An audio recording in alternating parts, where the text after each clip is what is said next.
व्यवहार सीखना है जिसको, व्यापार सीखना है जिसको, अब भव पार उतरना है जिसको, सत्संग करो सत्संग करो। बिना सत्संग से भव रोग समाप्त नहीं होगी, भव सागर पार नहीं हो सकते।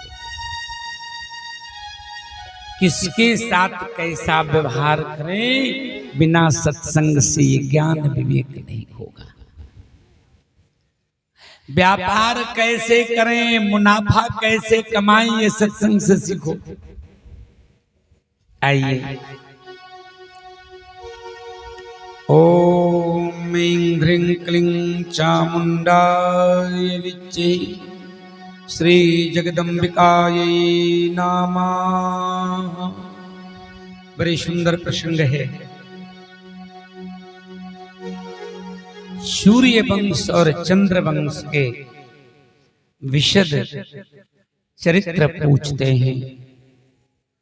व्यास जी ने कहा, धन्य हो, आपके मन में सत्संग के प्रति जो निष्ठा है, प्रेम है, आदरणीय। हे राजन, सावधान होकर श्रवण करो। कहते हैं, नारदेनैव मुक्तास्ते हर्यस्व देव योगता अन्योनुचि सहसा सम्यगाह मुनिकिला। कहे, आदि सृष्टि के समय ब्रह्मा जी जब विष्णु के नाभि कमल पर प्रकट हुआ तो ब्रह्मा जी सोचने लगे कि जल ही जल है, मैं क्या करूं। और ऐसे विषम अवस्था में मधुकैटभ नामक के दैत्य उन्हें ललकारा। फिर दोनों विष्णु की शरण में गए और भगवान विष्णु निद्रा देवी के वशीभूत थे। तो निद्रा देवी के स्मरण किया, भगवती चेतना प्रदान की, भगवान नारायण ने मधुकैटभ को उद्धार किया। ब्रह्मा ने कहा, प्रभु, कहा जाओ अपना कार्य करो। तो भगवान फटकारे, जाओ अपना काम करो, बनाओ दुनिया। तो ब्रह्मा जी कमल के आसन पर बैठकर भगवती के ध्यान करने लगा। अम्बा, ये शक्ति तो तुम ही प्रदान कर सकती हो। जब हृदयंगम होकर अंतर्दृष्टि से भगवती के ध्यान किया तो जगदम्बा प्रसन्न हो गई। कहा, वत्स, तुम अपने कार्य क्षेत्र में सफलता प्राप्त करोगे। ब्रह्मा जी के जो सृष्टि है, पहले मानसी सृष्टि है, मन से उत्पन्न करना। लेकिन मानसिक सृष्टि से ये स्थूल सृष्टि कैसे होगा। तो सबसे पहले ब्रह्मा जी मरीचि नाम के ऋषि को उत्पन्न किया, क्योंकि सबसे पहले उत्पन्न किए थे सनक, सनंदन, सनातन, सनत कुमार। बालखिल्य ब्रह्मचारी हो गए। तो दूसरे फेस में, दूसरे चरण में मरीचि जी को उत्पन्न किया। मरीचि, अंगिरा, पुलह, पुलहस्त, कर्तृ, अत्रि, वशिष्ठ, भृगु, दक्ष और नारद।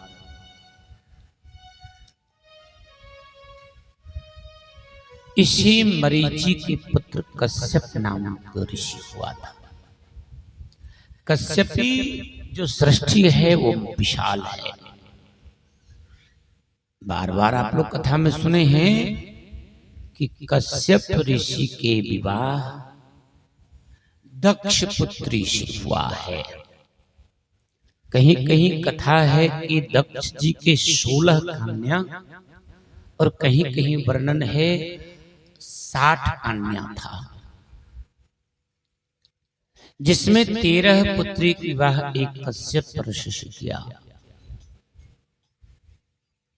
कश्यप के साथ जो विवाह किए उसमें सबसे ज्येष्ठ जो पुत्री हैं उनका नाम है अदिति। अदिति से देवता लोग उत्पन्न हुए। दूसरी के नाम है दिति। दिति से दैत्य उत्पन्न हुआ, हरणकश्यप, हरणाक्ष। दनु के गर्भ से दानव उत्पन्न हुआ।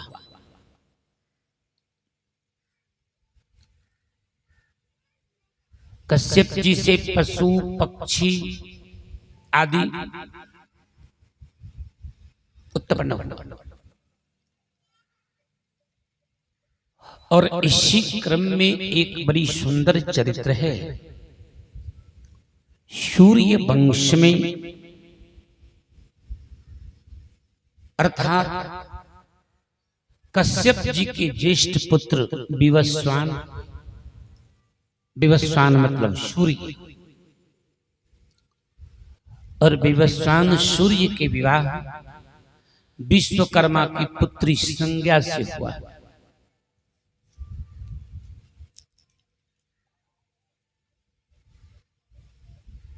महाराज, तो संज्ञा नाम की जो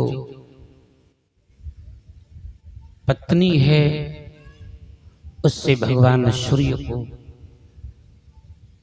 यमराज और यमुना एक पुत्र और एक पुत्री हुई। दूसरी जो छाया नाम की पत्नी है उससे ग्रह के राजा शनि जी उत्पन्न हुआ। और एक श्रद्धा नाम की पत्नी है, उससे श्राद्ध देव मनु उत्पन्न हुआ, सूर्य पुत्र। उससे विशाल सृष्टि हुई। उसी श्राद्ध देव मनु के इक्ष्वाकु आदि 10 पुत्र हुआ था। इक्ष्वाकु, नरिष्यन्, पृषर्द, विभु, नभ, दृष्ट, करुक आदि। तो ये जो सृष्टि बनी सूर्य भगवान के संतानों के, इसको सूर्य वंश कहा गया। इसी 10 पुत्र में एक पुत्र के नाम था शर्याति जी महाराज। तो शर्याति बड़े सौम्य थे, धर्मात्मा थे, बड़े साधु सेवी थे। कहते हैं कि इन्हीं शर्याति जी के एक बड़ी सुंदरी कन्या थी, सुलक्षणा। वैवस्वतः श्रीमान शर्यातिर्नाम पार्थिव तस्य श्रीणाम सहस्राणि चत्वार्यासन परिग्रह। कहे इस राजा के कन्या है जिनके नाम है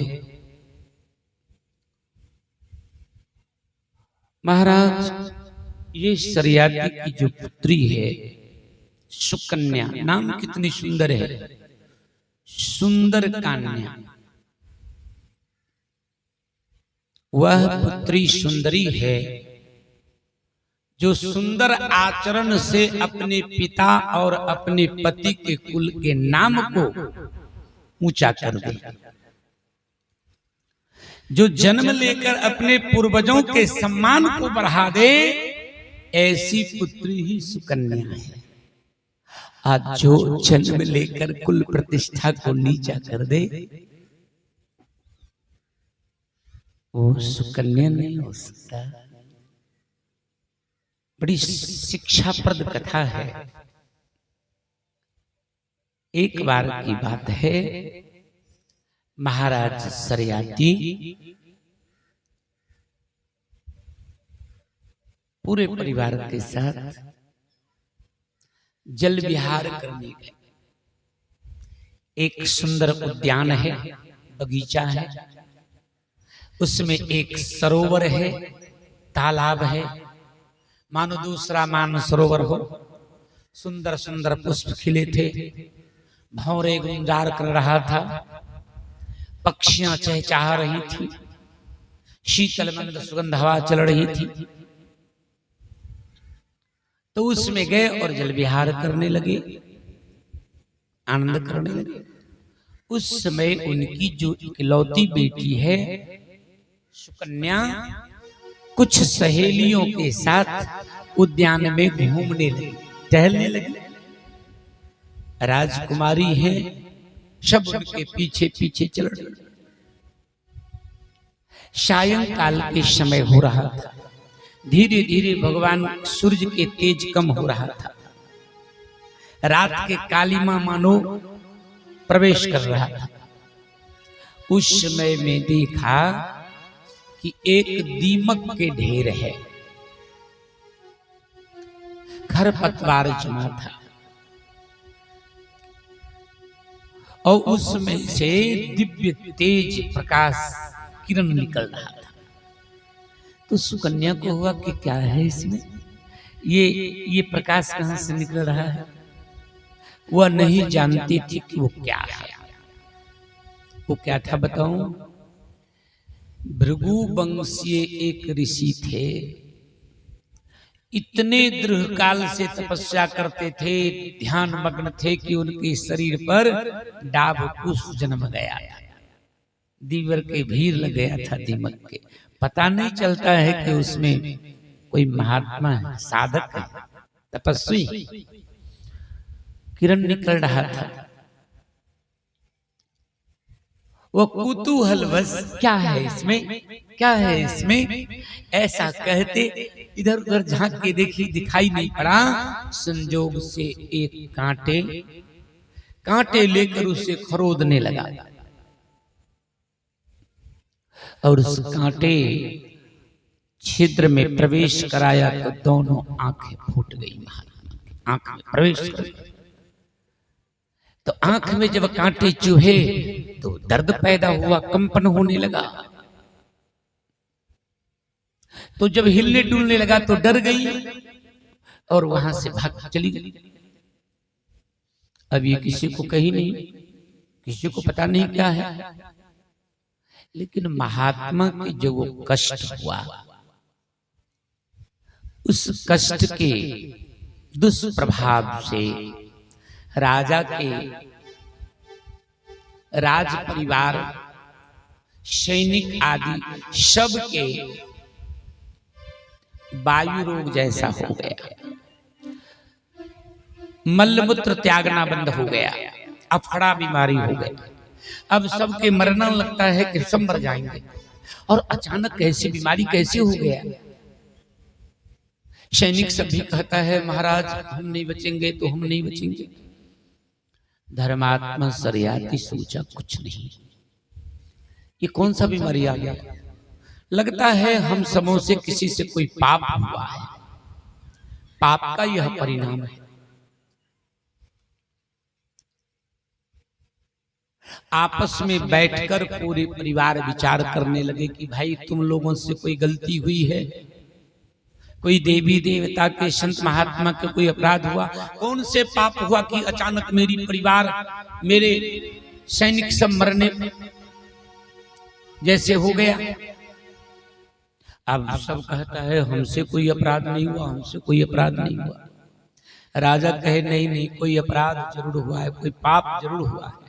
लगता है इसी पाप से हमारी ये संपूर्ण राज्य नष्ट हो जाए। माथे पर हाथ लेके बड़े चिंतित हो रहे थे। सुकन्या ने कहा तातश्री हमें तो पता नहीं है, लेकिन मैं उद्यान में गई थी तो एक दीमक के ढेर था और उससे दिव्य प्रकाश निकल रही थी, दो किरण। मैं सोचने लगी क्या है इसमें, पता नहीं चल रहा था। तो मैंने उसमें कांटे चुभाई, और कांटे चुभाई तो उसमें कंपन होने लगा, जैसे किसी को पीड़ा हुआ हो, दर्द हुआ हो, हिलने लगा। मैं डर के भाग आई। सरियाती ने कहा बेटा बस यही महापाप है। अरे जानती हो वो तो महामुनि तपस्वी च्यवनजी महाराज थे, दौड़े भागे, उनके पीछे पीछे सब चल दिया। दीमक के ढेर के पास गए। वो मुनि तो केवल हड्डी मात्र था, उनके ऊपर से डाब कुछ हटाया, आंख से अरे पीड़ा से वो बिल्कुल कांप रहे थे, अति वृद्ध। कहा, हे ऋषिवर, मैं महाराज सरियाती आपकी शरण में हूं। हे गुरुदेव, भूल से मेरी पुत्री अज्ञानता से आपके आंख पर ये चोट पहुंचाई है और आपके पीड़ा के प्रभाव से मेरी प्रजा मरणासन हो गई, सबके मलमूत्र त्यागना बंद हो गया। कृपा करके हम सबों को क्षमा कर दीजिए। च्यवन ने कहा, राजन, तुम ही सोचो मैं कैसे जीवन धारण करूंगा। आंख के बिना व्यवहार करना तो असंभव है। मैं जानता हूं कि तुम धर्मात्मा हो, तुम निष्पाप हो, लेकिन मैं क्या करूं, मेरा क्या होगा। कहा, महाराज आप कहें तो आपके लिए नौकरों की व्यवस्था कर दूं, सेवक की व्यवस्था कर दूं, धन की व्यवस्था कर दूं। कहा, नहीं संभव है।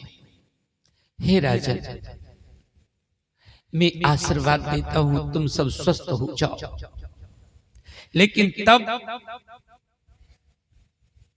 जो मेरी आंख फूरी है उसको मैं क्षमा नहीं करूंगा। अब मैं नेत्रहीन हूं, तुम अपनी पुत्री को हमें दे दो। अब तो हमें एक सहयोगी चाहिए। राजा सुनकर दुखी हो गए। ये कैसे संभव है? यदि अपना कल्याण चाहता हूं, राज्य के कल्याण चाहता हूं, तो एक होनहार पुत्री के जीवन के साथ खेल हो जाए। एक राजकुमारी को वृद्ध नेत्रहीन के साथ कैसे विवाह कर दूं? नहीं करता हूं तो ये सब नष्ट हो जाएगा। भावुक होके राजा रोने लगा, सर पर हाथ रख के, क्या करूं क्या नहीं करूं। उस समय सारी प्रजा दुखी हो रही थी। सुकन्या बड़ी धैर्यशालिनी है, अपने पिता के चरणों पर मस्तक रखते हुए कहा, तातश्री आप मत रोइए। कहा, बेटा मैं क्या करूं? कहा, तातश्री दोष मेरा है, दंड ये पूरा आपकी प्रजा और आप भोगे ठीक नहीं है। कर्म के फल तो उसी को भोगना पड़ता है जो करते हैं। हे तातश्री, मैं बाल्यकाल से आदिशक्ति भगवती के चरणों में पूजा करती हूं। लगता है कि मेरे जीवन में उन्हीं का कोई प्रेरणा है, हमसे भूल हुई है, इसलिए मैं वृद्ध च्यवन को पति रूप में स्वीकार करती हूं। मेरे लिए आप दुखी न हो, आपके प्रजा को सुरक्षा मिले, इसके लिए हमें जो करना होगा तैयार हो। आप चिंता छोड़ दीजिए। राजा रोने लगे, बेटा कैसे रहोगी तू? कहा, तातश्री जन्म माता पिता देते हैं, भाग्य माता पिता नहीं दे सकता। भाग्य तो अपना होता है। आप तो ज्ञानी हैं पिताश्री। बहुत बेटियां गरीब के घर में जन्म लेती है और किसी राजा के संग वो महारानी बन जाती है। कितनी बेटियां धनवान के घर पैदा होती है और गरीब के साथ दुख में जी लेती है। उनका अपना भाग्य है।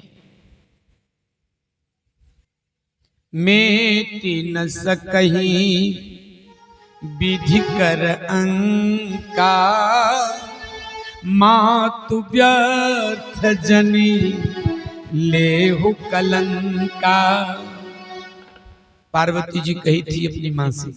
शिव जी के कुरूप देख करके मैना जी रोने लगी, हाथ पैर पटकने लगी, नहीं नहीं मैं अपनी पुत्री को विवाह नहीं करूंगी, गोद में लेके रोने लगी। पार्वती कही, मां मेट न सकहि विधि कर अंका। जो विधाता लिखा उसे कोई मेट नहीं सकता। मां तो व्यर्थ जन ले कलंका, कलंक मत लो। आज सुकन्या बड़ी धैर्य पूर्वक अपने पिता को समझाई। फिर क्या था, दुखी मन से अपनी बेटी को बूढ़े चवन के हाथ में दे दिया। चवन जी प्रसन्न हो गए, सब रोग मुक्त हो गया। लेकिन ये खलता है, खलने वाली चीज है। राजा रानी दुखी रह रहे हैं, लेकिन सुकन्या, अरे उनके जीवन में तनिक भी कष्ट नहीं है, तनिक भी मायूसी नहीं है। कहते हैं ददामि जरया गृहस्थेहाय स्वांक्षया पित्रा पुत्री प्रातव्या वयोज्ञाति बलाय च। अब वो सुकन्या के सेवा इतनी दिव्य है, हाँ, बड़ी संतोष पूर्वक उस नेत्रहीन पति को सेवा करती है। उनका जो नियमावली है, ब्रह्म मुहूर्त में जब उठता तो सुकन्या जल लेके हाथ में देती हैं, हाथ पकड़ के ले जाती हैं शौच करवाने।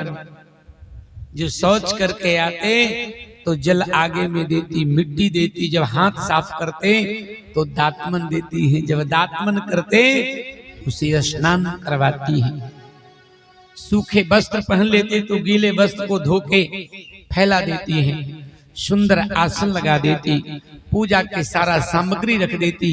जब चवन जी प्रभु के ध्यान करते तो ये भी झटपट स्नान करके दूसरे आसन पर बैठकर ये भी भगवती के ध्यान करती है। माता, माता मेरे पति को स्वस्थ कर दो, ऐसी कामना करती है भगवती से। महात्मा जब ध्यान से भंग होते तो सावधान रहती है। तब उनके लिए फल फूल जो संभव है लाके भोजन कराती। भोजन से जो बच जाता वही प्रसाद संतोष पूर्वक खा लेती। अच्छा, महात्मा जब दोपहर में विश्राम करते तो उनके चरण दबाने लगते। महात्मा कहते तुम भी विश्राम कर लो। जब वो सो जाते तब ये सोती। 4 बजे शाम में जब महात्मा उठते तो उससे पहले तत्पर है सायंकालीन संध्या करने के लिए सारा सामग्री सामने रख देती। अरे ऐसे सेवा करती है मानो जैसे शरीर से छाया कभी अलग नहीं होता। इतनी निष्ठा से, और स्वप्न में भी ये भावना नहीं आया कि मैं कहां आ गई, मैं किसी राजा के घर में होती, ऐसी भावना नहीं। उस चवन में ही भगवान को देखती है। देखो ऐसी निष्ठा उनके। बलकलम परिधानाय, एक राजा के घर में पलने वाली राजपुत्री आज बलकल वस्त्र पहनी हुई है। ऋषि पत्नी के जो उदासीन वस्त्र है, अब वो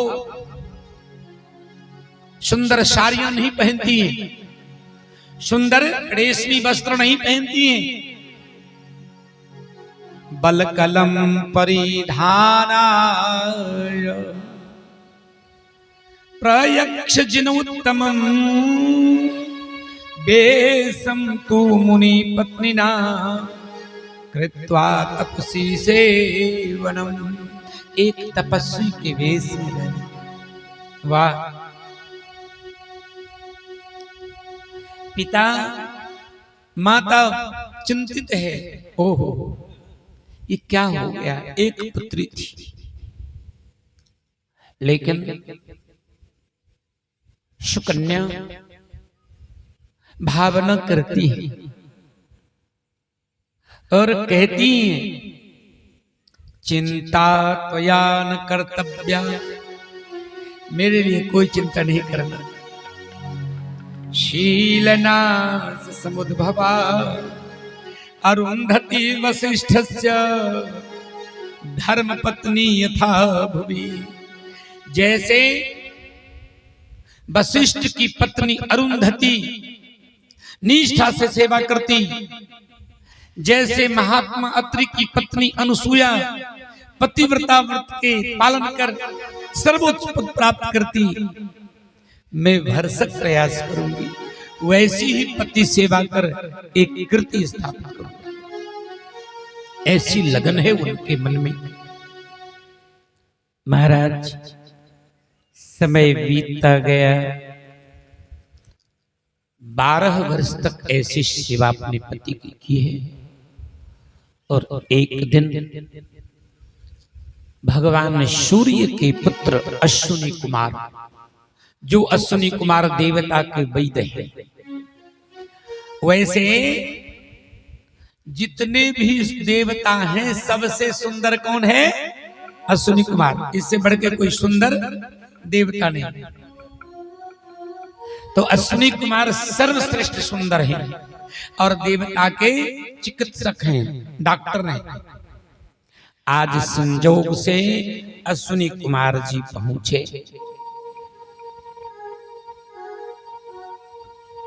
तो अश्विनी कुमार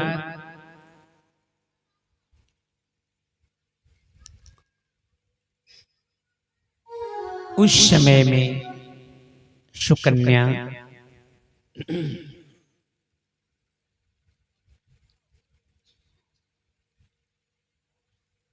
स्नान करके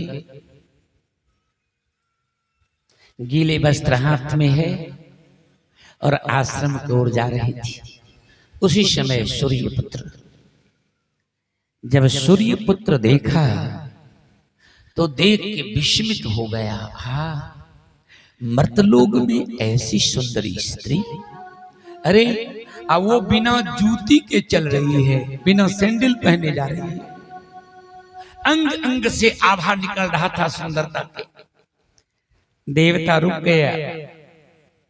जले स्नात्वा कृतां कन्यां निवृतां स्वयाश्रमां प्रति गच्छन्ति चारु सर्वांगी रवि पुत्र वस्य पश्यताम।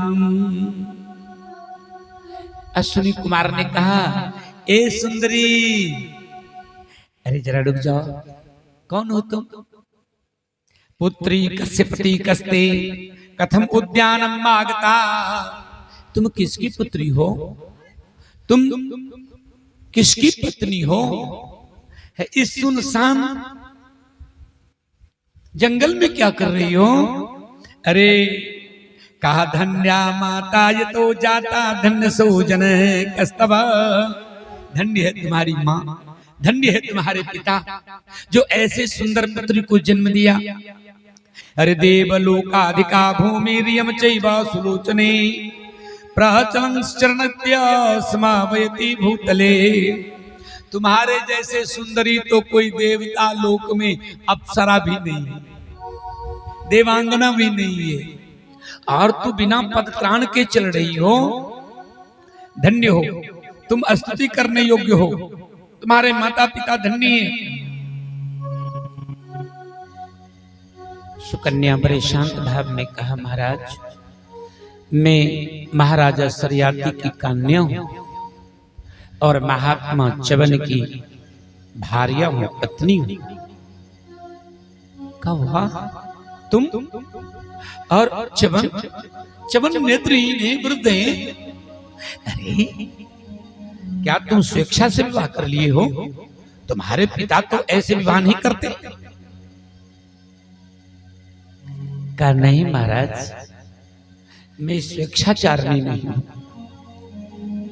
शविध विधि पूर्वक मेरे पिता ने मेरी हाथ मेरे पति के हाथ में दिया। कहा, रे क्या हो गया था उनको? इतने बड़े राजा और इतने। कहा, नहीं महाराज, आप इस पर चिंता न करें, मैं सुखपूर्वक रहती हूं।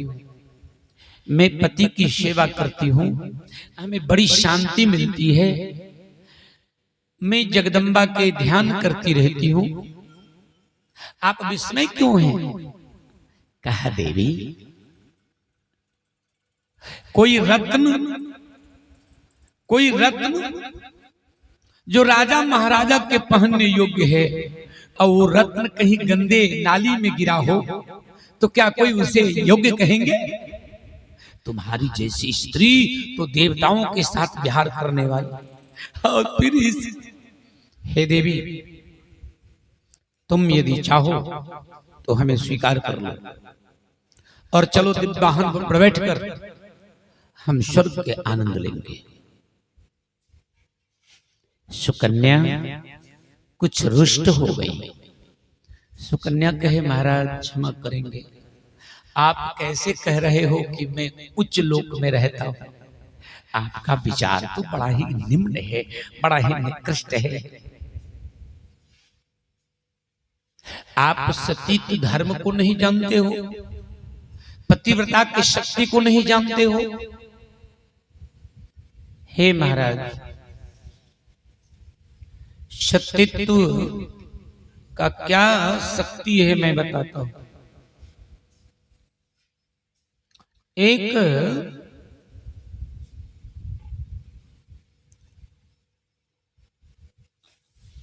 शांडिल्य गोत्र में शांडिल्य गोत्र के में उत्पन्न हुई थी एक लड़की जिनका नाम था नर्मदा।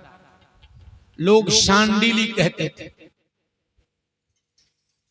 वो अनसुईया माता से दीक्षा ली थी, उन्हीं की शिष्या थी। तो भाई लोग ठीक ही कहते हैं, आचार्य वर्ण भी सोच समझ के करना चाहिए। जैसे गुरु होंगे कुछ न कुछ प्रभाव शिष्य पर होगा। अनुसुईया माता उपदेश दी थी कि बेटा, स्त्री के लिए सबसे बड़ा धर्म है पतिव्रता। अब पतिव्रता धर्म व्रत कर पालन करने वाली को दुनिया में कोई आंच नहीं आती। कहा, मां, पतिव्रता तो वो निभाती है ना जिनके पति हो, जो विवाहित हो। मैं तो अभी अविवाहित हूं। कहा, कोई बात नहीं, जब तुम विवाह करो, जिनसे भी विवाह हो उनमें ईश्वर को देखना, उनके साथ ईश्वर भाव रखना, मन कर्म वचन से उनके अनुकूल चलना। और एक बार संयोग से देखो, सत्य को थोड़ा परीक्षा होता है, और जब सत्य साथ में हो तो परीक्षा में उत्तीर्ण भी लोग होते हैं, फिर जस मिलता है, उनकी बड़ाई होती है। जा रही थी, गुरुदेव ने कहा है कि जो मिल जाए उनसे विवाह कर ले, जो पहले मिले। और एक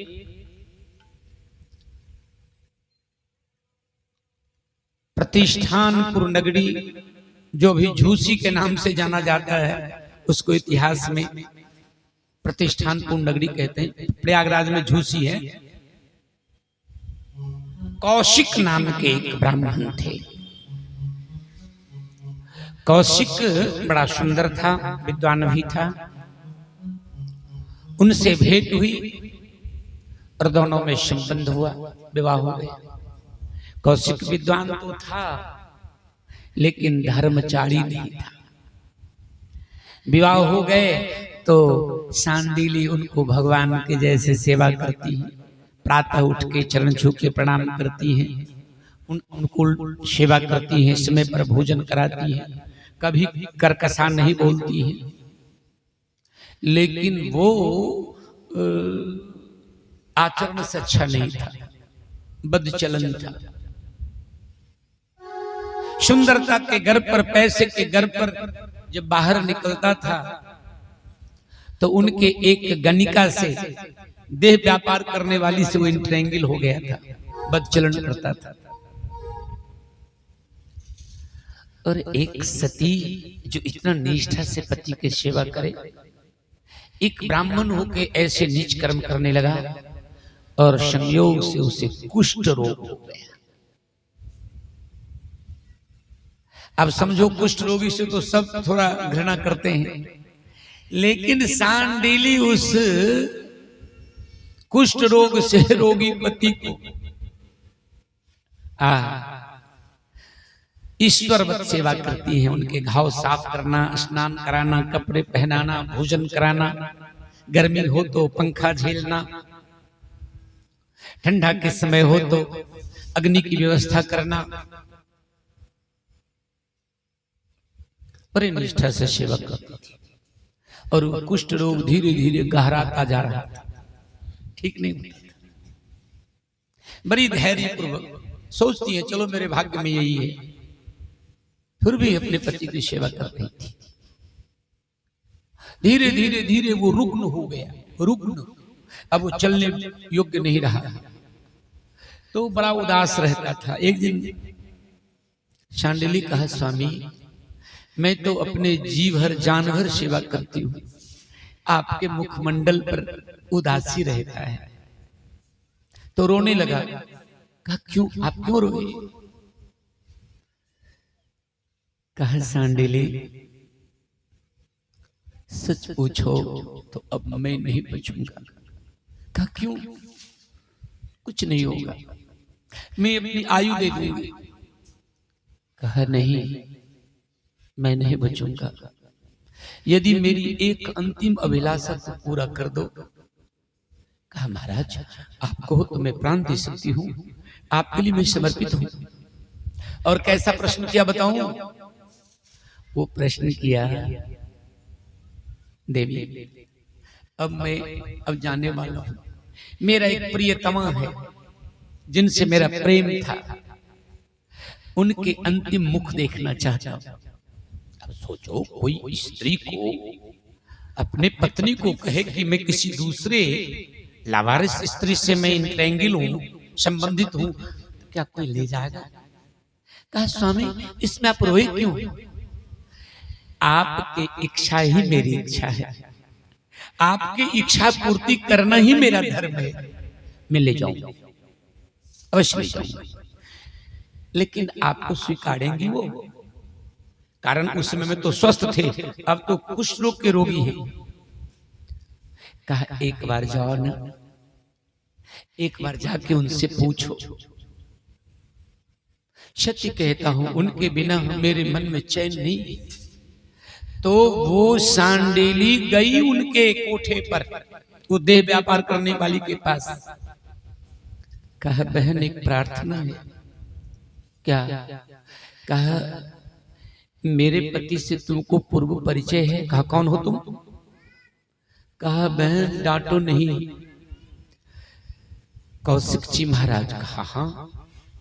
कहा वो बहुत अस्वस्थ हैं, अब उनके समझिए अंतिम अवस्था है, और तुम्हारे मिलने के वियोग में न ठीक से भोजन करते हैं न सोते हैं, हर वक्त तुम्हारे चिंतन करते रहते हैं। बहन कहो तो मैं उन्हें लाकर तुमसे मिला ला। कहा ठीक है, ठीक है ले आओ। तो वो सांडिली कितनी महान पतिव्रता है, इतने बड़े बदचलन पति के प्रति इतनी बड़ी निष्ठा है। क्या सब सामान्य हो तो अच्छा से बीत जाए समय, ये तो आसान है, लेकिन प्रतिकूल में भी अपने धर्म के त्याग न करे, वो श्रेष्ठता है। आई और लेके जाती है।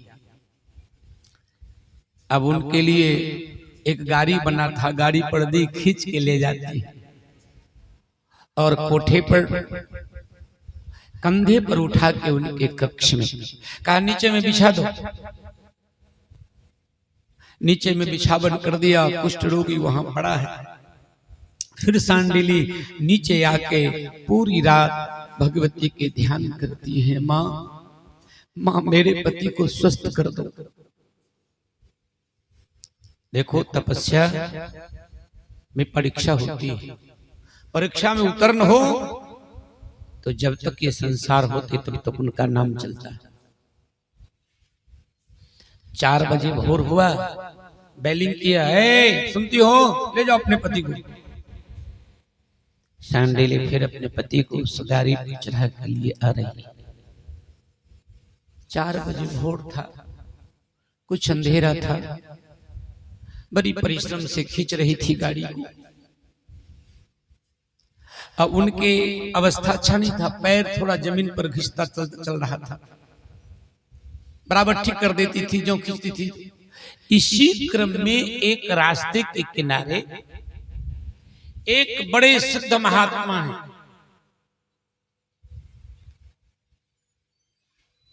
बहुत सिद्ध महात्मा, लेकिन आज प्रारब्ध के कारण उनको सूली पर चढ़ाया गया है, सूली पर लटका था। वो है मांडव्य ऋषि। मांडव्य ऋषि, ऐसी कथा है कि एक बार किसी राजा के यहाँ 4 चोर चोरी करके भाग रहा था। राजा के सिपाही उनके पीछे लगा था। वो समझ गया कि मैं अब नहीं भाग पाऊं, तो मांडव्य ऋषि के आश्रम में, जहां मांडव्य जी ध्यान कर रहे थे, वहां प्रवेश किया और चोरी के सामान रख के उसी आश्रम में छुप गया। पुलिस देख रही थी, सिपाही देख रही थी, सर्च किया, सामान भी पकड़ाया, चोर भी पकड़ाया। तो सिपाही ने चोर के साथ साथ महात्मा को भी पकड़ के राज दरबार में लाया। कहा, महाराज ये 4 चोर है और चोर के गुरु महाराज ये महात्मा है, यही चोरी करवाता है। पकड़ा गया। मांडव्य जी समझ रहे थे इस समय में कितना भी मैं दलील दूं तो कौन सुनेगा, ये तो मैं रेड हुआ हूं, प्रत्यक्ष पकड़ा गया हूं। कुछ नहीं बोले, लगा कि प्रारब्ध है, कभी का कोई गलती होगा। महात्मा थे। राजा ने कहा, इसे सूली पर चढ़ा दो, इसको मृत्युदंड, 4 चोर के जेल में बंद कर दो 5-5 वर्ष के लिए। इस महात्मा को मृत्युदंड न रहे। बजे बांसुरी, चोर की मत मारो, चोर की मां के मारो तो फिर चोर पैदा नहीं करे। तो महात्मा को सूली पर चढ़ा दिया। फिर भी महात्मा कुछ नहीं बोले और सूली पर चढ़ाया। सूली की सजा बड़ा कठिन होता है। लोहे की पिंजरा बनी होती है, उस पिंजरा में बिठा देता है और नीचे से मशीन में लगी हुई स्किंजा होता है, लोहे के रॉड निकलता, पूरे शरीर को मस्तक तक फाड़ देता है। यही सूली की सजा है। तो महात्मा बैठ के हरिचिंतन करने लगा। महात्मा के सिद्धता के प्रभाव से उनके मशीन काम नहीं कर रहा था। बहुत बड़े बड़े इंजीनियर फेल हो गया, सूली के मशीन काम ही नहीं कर रहा था। राजा कहा, कोई बात नहीं, पूरी रात रहने दो, कल देखेंगे। तो वो जो महात्मा सूली पर लटके हुए थे, उसी रास्ता से जो अपने पति को लिए जा रही थी सांडिली, उनके पैर जो जमीन पर घिस रहा था वो सूली में लग गया। तो सूली एक बार जोर से झटका मारा। तो महात्मा कहा, कौन हो? एक तो मैं भाग्यहीन हूं कि निर्दोष हो के सूली पर हूं, और कष्ट बढ़ाने वाले कौन हो तुम दुष्ट? जो ऐसा दुस्साहस किया उससे मैं शाप देता हूं, सूर्योदय होते ही, सूरज के प्रकाश लगते ही तुम्हारा मृत्यु हो जाए। सांडिली झट महात्मा के सम्मुख खड़े होकर हाथ जोड़ के रोने लगी। बाबा, मृत्युदंड हमें दीजिए, दोष हमारा है, हमारा ये पति है और ये विकलांग है, ये रोगास्त है, इनके पैरों के स्पर्श से आपको ये कष्ट हुआ है, कारण मैं हूं, मेरे को मृत्यु दीजिए, मेरे पति के मरने से मैं विधवा हो जाऊंगी। कहा, खबरदार, भागो, उल्टा कहीं की मेरा अपराध करके और दलील देती हो। मैं एक बार कहा ना, तुम्हारे पति सूर्योदय के पहले किरण लगते मर जाएंगे। पहले तो सांडिली प्रार्थना की, नहीं माना ना। कहा, बाबा आप बड़े क्रोध में हो, तो मैं वचन देती हूं कि आपके क्रोध में मेरे पति मरेंगे नहीं। और महात्मा क्रोधित हो गए। कहा, मरेंगे, जाओ यहां से। अब उनको कहां जाना था? सूर्योदय के बेला हो रहा था। शांडिली वही आसन में बैठ गई, प्राची दिशा में अपने आंचल को उठाई। हे भगवान भास्कर, मन वचन कर्म से मैं पतिव्रता धर्म पालन की हूं, स्वप्न में भी पराये पुरुषों की चिंतन न की हूं। यदि यह सत्य है तो आप अस्ताचल से आगे नहीं बढ़ सकते। अपने आंचल को खड़ा करके ध्यान में बैठ गई। सूर्योदय नहीं हुआ, भगवान सूर्य के रथ रुक गया। पतिव्रता का क्या शक्ति है? अरे जब सूर्योदय नहीं हुआ, 1-2 घंटे हुए तो देवलोक में हलचल मच गया। ये तो दैनिक गति बिगड़ जाएगी, सृष्टि की व्यवस्था बिगड़ जाएगी। ऐसा क्यों जी? सूर्य नारायण को किसने रोका? इंद्र, उपेंद्र, वरुण, यमराज सब बैठ के मीटिंग करते हैं। पता लगा भाई ये अनसुईया माता के भक्ता है, पतिव्रता है, इनसे छेड़छाड़ करोगे तो और कुछ हो सकता है। अनसुईया जी के पास एक बार ब्रह्मा विष्णु महेश गए थे तो 6-6 महीने के बच्चे बनना पड़ा था। उन्हीं के चेली है। सब देवता कहे तो क्या होगा? कहा नहीं, चलो हम लोग अनसुईया माता के शरण में चले। तो सभी देवता अनसुईया जी के यहाँ आए।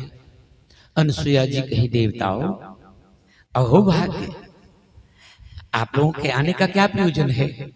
कहा माता, आज ये सृष्टि की व्यवस्था बिगड़ रही है। भगवान सूर्य अस्ताचल से आगे नहीं, अरुणाचल से आगे नहीं बढ़ते हैं। क्यों? कहा आपकी शिष्या अपने पतिव्रता व्रत से सूर्य को बाहर आने से रोकती है। संकट में है देवता, सृष्टि संकट में हो जाएगा। अनसुईया कही कोई बात नहीं, चलो। जब आई तो देखी उन्हीं की शिष्या शांडिली उर्फ नर्मदा आंख बंद की हुई गुरुदेव के नाम जप रही है। आदि शक्ति भगवती के ये नवारण मंत्र ओम ऐं ह्रीं क्लीं चामुंडाई विचे जप रही है। अनसुईया ने कहा, बेटा ये क्या कर रही हो? आंख खुला तो आंख से आंसू बहने लगा। बड़ी दीनता है। कहा क्यों रोती हो? सूर्य भगवान को क्यों नहीं उदय होने देती हो? ये सभी देवता घबराए हैं। कहा मां, सूर्य उदय होते ही मेरे जीवन सूर्य डूब जाएंगे। सूरज का उदय होगा तो मेरे पति मर जाएंगे, मैं विधवा हो जाऊंगी। कहा बेटा, संसार के हित के लिए कुछ गवाना भी पड़े तो गवा देना चाहिए। परोपकारी उसका नाम है। जो दूसरे के खुशी के लिए दुख बांट ले वो परहित है, परोपकार है। आज जो परोपकारी होते हैं जीवन में उससे कुछ अभाव नहीं होता। मैं कहता हूं ना, भगवान सूर्य को आने दो। एक तुम्हारे पति सुरक्षित रहेंगे और सूर्योदय नहीं होगा तो संसार के जीव नष्ट हो जाएंगे। अब गुरु की वाणी तो परम वाणी है। कहा निश्चिंत हो जाओ, परोपकारी के जीवन में कभी दुख नहीं आता। तो प्रणाम करते हुए ज्यों ही अपने आंचल को नीचे किया, भगवान सूर्य के रथ उदयाचल में आया। पहला किरण ज्यों ही लगा कि उनके पति के प्राण समाप्त हो गया। कौशिक की मृत्यु हो गई तो अपने पति के शव पर लौटने लगी।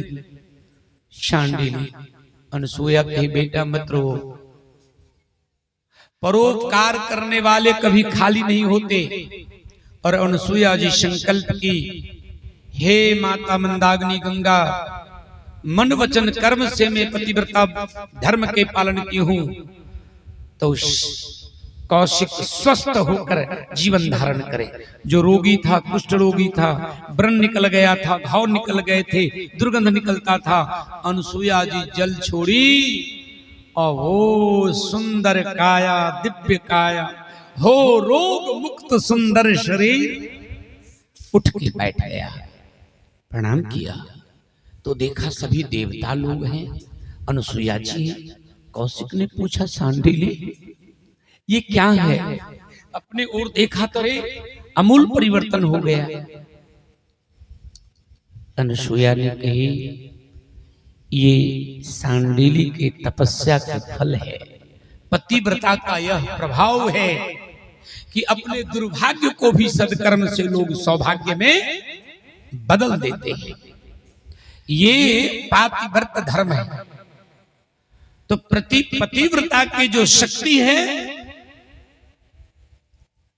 उस शक्ति के आगे कोई देवता कामयाब नहीं होता है। बोल दे जगजननी जगदम्बा मैया की जय। वैसे ही आज आइए कथा पर। सुकन्या कहती हैं, सूर्य पुत्र से आप पतिव्रता की शक्ति को नहीं जानते हो। आप ऊंच देवता हो और नीच विचार है, चले जाओ यहाँ से। इसके आगे यदि कोई अपशब्द मुंह से निकला तो मैं शाप देके भस्म कर सकता हूं। ए मूर्ख, शास्त्र के विधान है, भाग्य से जिस स्त्री को जैसा पति मिल जाए, चाहे मूर्ख मिल जाए, चाहे गरीब मिल जाए, चाहे दरिद्र मिल जाए, चाहे रोगी मिल जाए, लेकिन उस पति स्त्री के लिए वही पति भगवान होते हैं। मानस के आप लोग रामायण पढ़ते होंगे। एक बार अनुसुईया के आश्रम में वनवास की अवस्था में राम जी और सीता जी गई थी। तो सीता जी को अनुसुईया माता ने नारी धर्म की व्याख्या किया था और कहा, हे देवी, तुमको नहीं कहती हूं, तू तो महान पतिव्रता हो, तुम्हारे बहाने में संसार की स्त्री को मैं चेतना देती हूं कि जगपति व्रता चारि विधि अहि। 4 प्रकार की पतिव्रता होती है जो सबसे उत्तम श्रेष्ठ होती है। उनका क्या स्वभाव होता है? उत्तम के असबस मन माही, सपनहु आन पुरुष जग नाही। जो उत्तम श्रेणी की पतिव्रता स्त्री होती है, उनके दृष्टि में कोई पुरुष दिखाई ही नहीं पड़ता है, एक पति ही उन्हें पुरुष रूप में दिखाई देता है। दूसरी जो सेकेंड क्लास के जो है, मध्यम पर पति देखई कैसे, भ्राता पिता पुत्र निज जैसे। दूसरे तरह की पतिव्रता कैसे देखती है? उम्र के अनुसार बड़े हैं उसको पिता मानती हैं, जो समान है उसे भाई मानती हैं, जो छोटे हैं उसे पुत्र मानती हैं। इस दृष्टि से देखती है। मध्यम पर पति देखई कैसे, भ्राता पिता पुत्र निज जैसे। और तीसरे श्रेणी की जो स्त्री, भाई अभिचारी, कुल मर्यादा की रक्षा के लिए अपने को सुरक्षित रखती है। और चौथी कौन है? अवसर नहीं मिले तो सुरक्षित है, मन में कुभाव है, मौका नहीं मिले, कहे ऐसे निकृष्ट स्त्री है। हे देवी, जिनके पति भाग्य से जैसा भी मिले उसका कभी अपमान न करे। वृद्ध रोग बस जर धन ही ना, चाहे वो बूढ़ा हो, चाहे रोगी हो, चाहे दरिद्र हो, ऐसे पति के भी कभी अपमान नहीं करना। ऐसे पति का भी कोई अपमान करे तो बड़ा दंड मिलता है। रामायण में लिखा है कि ऐसे हो पति कर किए अपमाना, नारी पाव जम पुर दुख नाना। ऐसे पति के भी कोई अपमान करे तो उसे यमलोक में बड़ी पीड़ा दी जाती है। जो पति के प्रतिकूल, प्रतिकूल मतलब उल्टा, वो कहीं इधर चलो तो उधर चलेंगे, सदैव उल्टा व्यवहार करे, ऐसे स्त्री को बड़ा दंड मिलता है। पति प्रतिकूल जन्म जहां होई, विधवा होई पाई तरुणाई। ऐसे ही स्त्री अगले जन्म में जब यौवन को प्राप्त करता है, युवावस्था को, तो विधवा बन जाती है, अर्थात दाम्पत्य सुख से वंचित रह जाती है। तो नारी धर्म श्रेष्ठ धर्म है। और स्त्री के लिए बताऊं, मानस में कहा वो यदि तीर्थ नहीं गई कोई हर्ज नहीं है, कोई मंदिर नहीं गई कोई हर्ज नहीं है, केवल एक धर्म के पालन कर ले, पति की सेवा यदि भगवत भाव से कर ले, तो उसी से उनकी मुक्ति उनके हाथ में है।